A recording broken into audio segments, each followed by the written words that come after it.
Student, स्वागत है आपका स्टडीज 24 क्लासेस के इस लेटेस्ट वीडियो में। दोस्तों, अभी हम लोग क्लास 10th का फिजिक्स में चैप्टर नंबर विद्युत धारा का चुंबकीय प्रभाव पढ़ रहे हैं। इससे लास्ट क्लास में हम लोग ये पढ़े थे, मैक्सवेल का दक्षिणावर्त नियम पढ़े थे और स्टेट का प्रयोग पढ़े थे। आज की क्लास में ये पढ़ना है कि धारावाही वृत्ताकार तार के कारण चुंबकीय क्षेत्र रेखा है। तो चलिए दोस्तों, बिना देर किए हुए क्लास को स्टार्ट करते हैं। और आप लोग हेडिंग डाल लीजिए कि धारावाही वृत्ताकार तार के कारण चुंबकीय क्षेत्र रेखा है। अर्थात एक धारावाही तार लेते हैं और वो वृत्त के आकार का होना चाहिए, और उसके कारण कैसे चुंबकीय क्षेत्र रेखाएं उत्पन्न होती है इसके बारे में हम लोग पढ़ेंगे।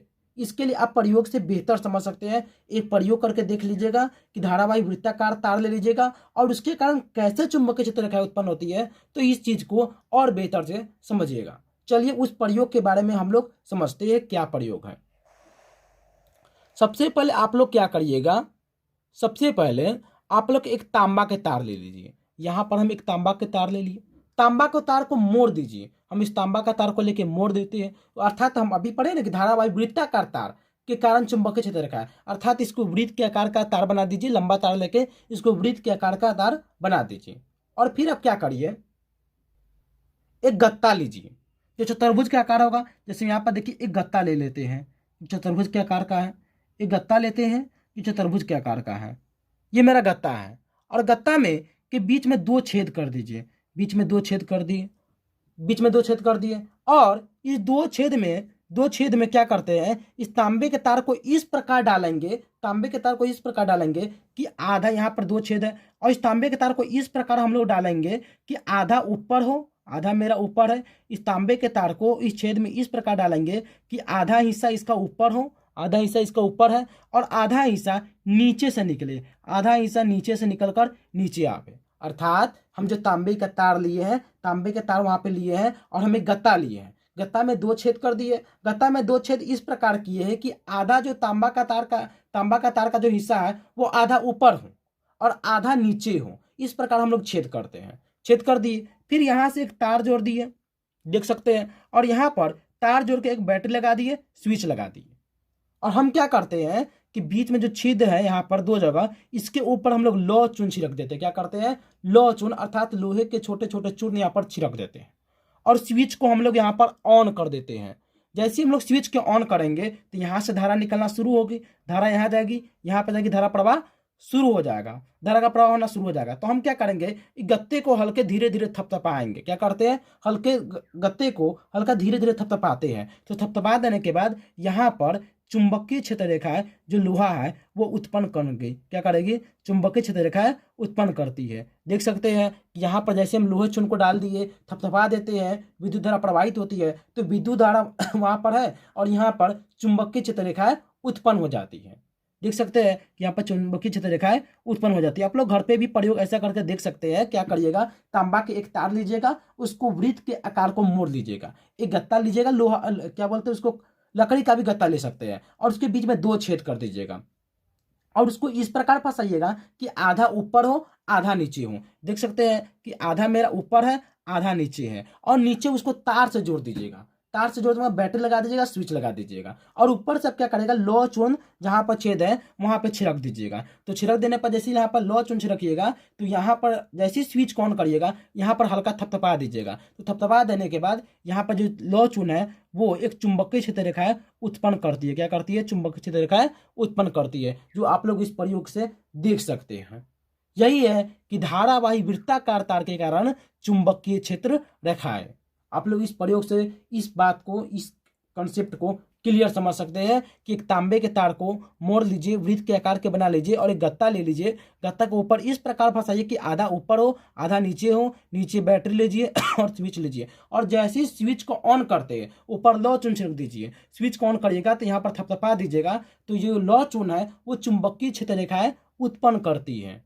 और इस प्रयोग से हम लोग ये समझ सकते हैं कि धारावाही वृत्ताकार तार के कारण चुंबकीय क्षेत्र रेखाएं कैसे उत्पन्न होती है। ये तो रहा मेरा प्रयोग। अब इसका नोट्स पूरा क्लियर पढ़ते हैं कि हमको समझ में आता है कि नहीं आता है। तो चलिए हम लोग नोट्स पढ़ते हैं। देख सकते हैं, पढ़िए इसको। तांबे का एक मोटा तार लेकर, हम यहाँ पर जस्ट अभी तांबे का तार एक मोटा लेकर उसे वृत्ताकार रूप में मोड़ देते हैं। उसको वृत्त के आकार के रूप में मोड़ दीजिए, और एक गत्ते को लेकर गत्ते के टुकड़ों को क्षैतिज एक गत्ते के टुकड़ों को क्षैतिज रूप से व्यवस्थित करते हैं। एक गत्ता का टुकड़ा लीजिए और क्षैतिज रूप से व्यवस्थित करते हैं और गत्ते के टुकड़े में दो छेद कर देते हैं। क्या करते हैं? गत्ते के टुकड़े में दो छेद कर देते हैं। उसमें वृत्ताकार तार को इस प्रकार पार करते हैं कि तार का आधा वृत्त गत्ते के ऊपर हो। अभी जस्ट बताए आप लोग को देख सकते हैं कि इस प्रकार हम लोग फंसाएंगे कि आधा ऊपर हो, क्या हो, इस प्रकार पार करते हैं कि तार का जो आधा हिस्सा है, वो ऊपर होना चाहिए। दो छेद कर उसमें वृत्ताकार तार को इस प्रकार पार करते हैं कि तार का आधा वृत्त गत्ते के ऊपर हो और आधा नीचे होना चाहिए। तार के खुले सिरे को एक बैटरी तथा एक स्विच से जोड़ देते हैं। क्या करते हैं? एक बैटरी तथा एक स्विच से हम लोग जोड़ देते हैं। गत्ते के पूरे टुकड़े पर कुछ लौह चूर्ण छिड़क देते हैं। क्या करते हैं? कुछ लौह चूर्ण हम लोग छिड़क देते हैं। पहले अभी देखिए हम लोग क्या क्या पढ़े हैं। पहले हम लोग ये पढ़े हैं कि आप क्या करिए, एक तांबे का मोटा तार लीजिए, उसको वृत्त के आकार बना लीजिएगा। हम ये तो आधा बना, क्या करिएगा, वृत्त के आकार बना लीजिएगा। वृत्त के आकार बना लीजिए और एक गत्ता इस प्रकार का लीजिए, व्यवस्थित करिए कि उसमें से बीच में दो छेद हो और उसको वृत्ताकार तार को इस प्रकार फंसाइए कि आधा हिस्सा ऊपर हो, आधा हिस्सा नीचे हो और उस तार को बैटरी तथा स्विच से आप लोग जोड़ दीजिए। हम लोग बैटरी तथा स्विच से भी जोड़ दिए अभी। और यहाँ पर क्या करिए, लौह चूर्ण छिड़क देते हैं। अभी जस्ट हम लोग लौह चूर्ण जहाँ तक छिड़क देते हैं वहां तक पढ़े। चलिए इससे आगे हम लोग पढ़ते हैं कि आगे हम लोग क्या प्रक्रिया करेंगे। हाँ जी, तो आप लोग लौह चूर्ण छिड़क दिए हैं। अब आगे देखिए, अब क्या करते हैं, अब स्विच को चालू कर तार में विद्युत धारा प्रवाहित करते हैं। तो जो हम स्विच लगाया है उसको चालू करिए और तार में विद्युत धारा प्रवाहित करते हैं और गत्ते के टुकड़ों को धीरे धीरे थपथपाते हैं। गत्ते के टुकड़ों को हम धीरे धीरे थपथपाते हैं। जो लोहे का चूर्ण दोनों तरफ चारों ओर सकेंद्रीय वृत्तों में व्यवस्थित हो जाता है। इनमें वृत्तीय लूप में धारा के कारण चुंबकीय क्षेत्र का पैटर्न का पता चलता है। जैसे ही आप लोग उसको थपथपाइएगा तो जो लौह चूर्ण है वो चारों ओर सकेंद्रीय वृत्त बना लेगा और जैसे सकेंद्रीय वृत्त बना लेगा तो आपको पता चलेगा कि यहाँ पर चुंबकीय क्षेत्र उत्पन्न हुई है। तो इस प्रयोग से हम बहुत मक्खन तरीका से समझे हैं कि धारावाही वृत्ताकार जो मेरा तांबा है उसके कारण चुंबकीय क्षेत्र रेखाएं कैसे उत्पन्न होती है। आप लोग इसको बेहतर से नोट्स कर लीजिएगा और समझ के याद कर लीजिएगा कि धारावाही वृत्ताकार तार के कारण चुंबकीय क्षेत्र रेखाएं कैसे उत्पन्न होती है। चलिए इसके बाद और फोटो देखते हैं और क्लियर इसको करने का प्रयास करते हैं। यहाँ पर आप लोग देख सकते हैं कि तांबे का जो तार है उसको वृत्त के आकार में मोड़ दीजिए और मोड़ देने पर एक गत्ता लीजिए। ठीक है, हम गत्ता ले लिए और इसको बीच में दो छेद कर दीजिए। तो बीच में दो छेद कर दीजिए और उस तार को इस प्रकार फंसाइए कि आधा हिस्सा ऊपर हो, आधा हिस्सा नीचे हो। तो आधा हिस्सा यहाँ पर हम ऊपर लिए हैं, आधा हिस्सा नीचे लिए हैं और इस जो आधा हिस्सा जो नीचे आया है उसको बैटरी तथा स्विच से आप लोग क्या करिए, जोड़ दीजिए। हम बैटरी तथा स्विच से जोड़ देते हैं और इसके ऊपर लौह चूर्ण छिड़क देते हैं। तो जैसे ही लौह चूर्ण छिड़क दीजिएगा और ऊपर से आप क्या करिए, अब उसको स्विच को ऑन कर दीजिए, चालू करिए। तो जैसे स्विच को ऑन करेंगे तो और इस यहाँ पर जाकर आप हाथ से थपथपाइए। तो इसको थपथपाइएगा तो जो लौह चूर्ण है वो सेकेंडरी वृत्त के आकार कर ले लेगा। देख सकते हैं कि यहाँ पर जो लौह चूर्ण है वो सेकेंडरी वृत्त के आकार को ले लेता है और इस प्रकार हमको देखने को मिलता है कि जो लौह चूर्ण है वो चुंबकीय क्षेत्र रेखाएं उत्पन्न करती है। एक चुंबकीय क्षेत्र की रेखाएं की तरह उत्पन्न करती हैं। तो इस प्रयोग से हम बहुत बेहतर ढंग से समझे हैं कि धारावाही वृत्ताकार तार के कारण, वृत्त के आकार के कारण उसमें चुंबकीय क्षेत्र रेखाएं कैसे उत्पन्न होती हैं। चलिए अब हम नेक्स्ट टॉपिक की तरफ बढ़ते हैं। इसको आप लोग अच्छा से नोट्स कर लीजिएगा।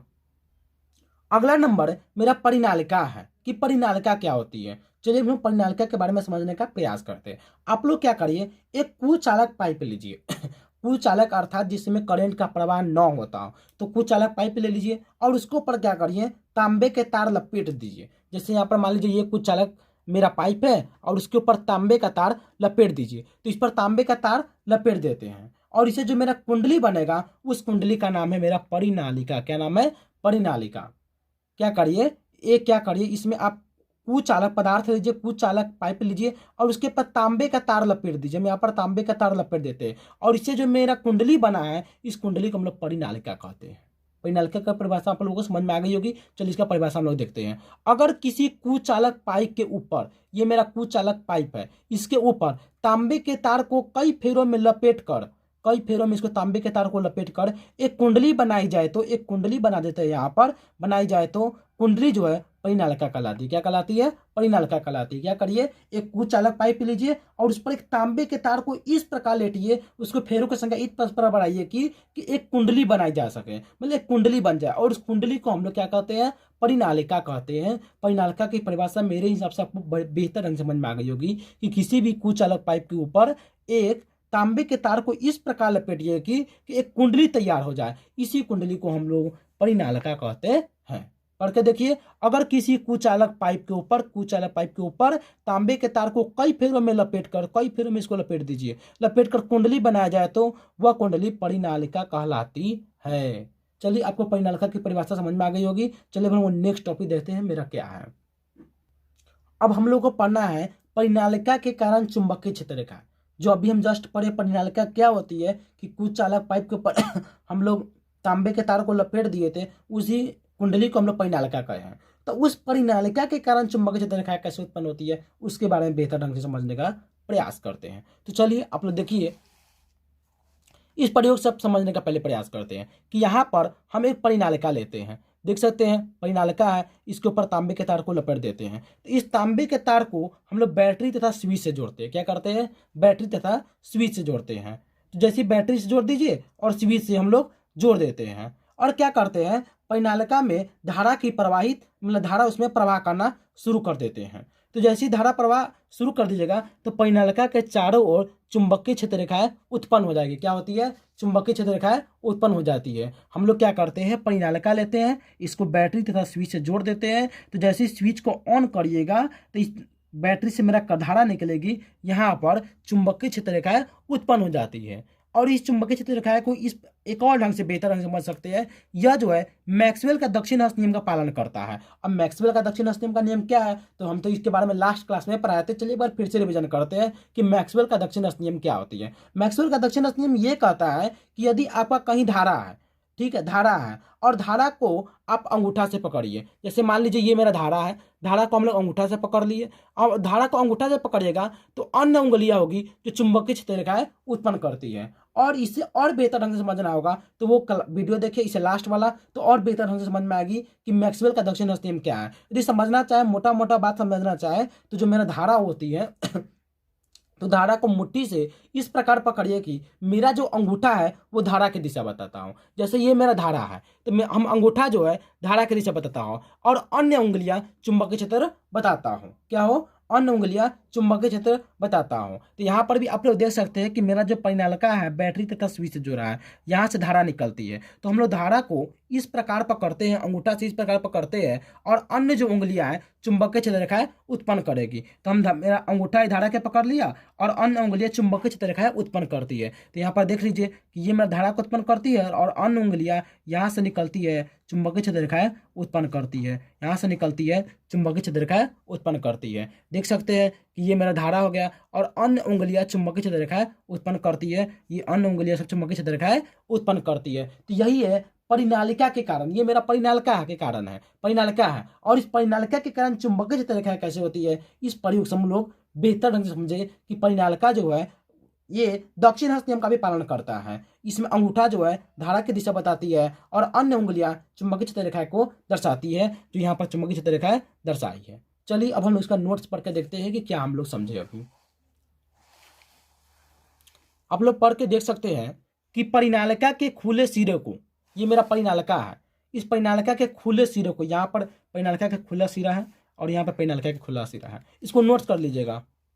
परिनालिका के खुले सिरे को एक बैटरी तथा एक स्विच से जोड़ दिया जाता है। हम लोग क्या करते हैं, बैटरी तथा स्विच से जोड़ देते हैं। जब स्विच को चालू कर परिनालिका में धारा प्रवाहित की जाती है, स्विच को चालू कर उसमें धारा प्रवाहित की जाती है परिनालिका में, तब परिनालिका के भीतर तथा उसके आसपास चुंबकीय क्षेत्र उत्पन्न होती है। तो परिनालिका के भीतर भी और इसके आसपास भी चुंबकीय क्षेत्र रेखाएं उत्पन्न होती है। क्या होती है?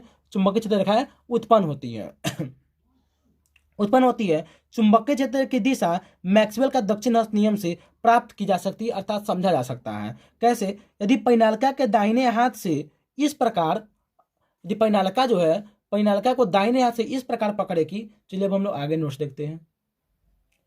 इस प्रकार पकड़ा जाए कि अंगूठा धारा की दिशा में हो। अभी हम जस्ट बताया है कि अंगूठा जो मेरा धारा की दिशा में हो तो अन्य उंगलियां अन्य तो उंगलियां की दिशा चुंबकीय क्षेत्र की दिशा में होगी। तो जो मेरा अन्य उंगलियां है वो चुंबकीय क्षेत्र की दिशा में होगी, अर्थात अंगूठा मेरा धारा की दिशा में होगी और अन्य उंगलियां चुंबकीय क्षेत्र की दिशा में होगी। यही है परिनालिका के कारण चुंबकीय क्षेत्र रेखाएं, कि परिनालिका के कारण कैसे चुंबकीय क्षेत्र रेखाएं होती है उसके बारे में हम लोग पढ़े हैं कि परिनालिका के आसपास भी चुंबकीय क्षेत्र रेखाएं उत्पन्न होती है और परिनालिका के अंदर भी चुंबक का गुण उत्पन्न होती है। जो परिनालिका मेरा कुचालक पदार्थ से बना हुआ है, उस पर तार लपटा हुआ है, तो वो परिनालिका जो है वो भी चुंबक की तरह व्यवहार करती है, उसके अंदर भी चुंबकीय क्षेत्र रेखाएं उत्पन्न होती है। तो चलिए हम लोग परिनालिका के कारण चुंबकीय क्षेत्र रेखाएं समझ गए हैं। अगला नंबर है विद्युत चुंबक, उसके बारे में बेहतर ढंग से समझने का प्रयास करते हैं। देखिए विद्युत चुंबक का परिभाषा यदि समझा जाए तो बहुत इजी इसका परिभाषा है। इसे इंग्लिश में इलेक्ट्रोमैग्नेट कहते हैं। परिभाषा पढ़ के देखिए, विद्युत चुंबक वैसा चुंबक है, इसको नाम से समझा जाए तो नाम से भी समझ सकते हैं। विद्युत चुंबक अर्थात कोई भी चुंबक है वो विद्युत के कारण उत्पन्न हुआ होगा, ऐसे भी समझ सकते हैं। नाम ही है विद्युत चुंबक कि मेरा कोई चुंबक है वो विद्युत के कारण उत्पन्न हुआ है। तो परिभाषा पढ़ के देखिए तो और बेहतर ढंग से समझ में आ जाएगा।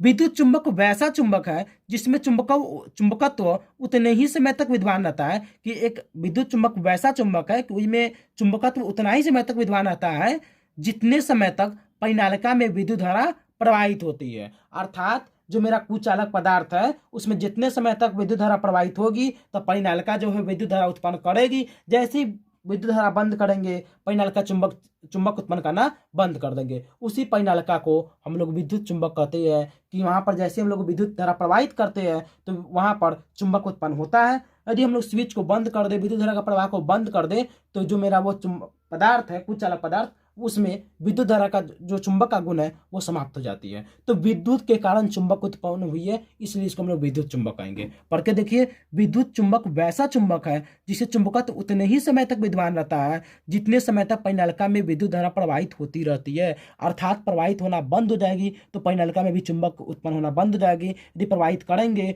तो वहां पर चुंबक क्षेत्र उत्पन्न होगा। इसी को हम लोग विद्युत चुंबक कहते हैं, बोले तो इंग्लिश में इसे इलेक्ट्रोमैग्नेट कहते हैं। अगला नंबर मेरा क्रोड है, इसके बारे में बेहतर ढंग से समझने का प्रयास करते हैं।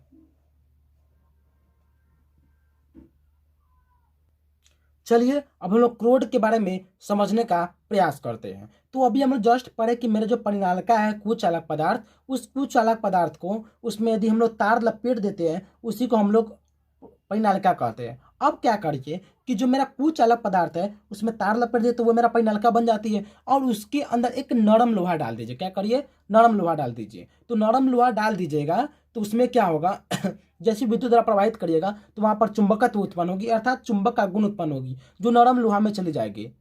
तो इसी को हम लोग क्रोड कहते हैं। और जब वहां पर स्विच को बंद करिएगा तो उसमें का चुंबकत्व का गुण खत्म हो जाएगी। यही मेरा क्रोड है। पढ़ के देखिए, बेहतर ढंग से समझ में आ जाएगी कि एक नरम लोहे को छड़ को परिनालिका में रख दिया जाता है। एक परिनालिका लीजिए, उसके अंदर नरम लोहे को रख दीजिए। जब परिनालिका में धारा प्रवाहित की जाती है, परिनालिका में जब धारा प्रवाहित की जाएगी तब परिनालिका में चुंबकीय क्षेत्र उत्पन्न होती है। तो परिनालिका में तो चुंबकीय क्षेत्र उत्पन्न होती है, इसके बारे में हम लोग पढ़ ही लिए हैं, जिससे नरम लोहे का छड़ शक्तिशाली चुंबक बन जाता है। तो अब अंदर हम लोग नरम लोहा डाले हैं और वहां पर चुंबकीय क्षेत्र उत्पन्न होती है, इसलिए नरम लोहा शक्तिशाली चुंबक बन जाता है। जब धारा का प्रवाह बंद कर दिया जाता है,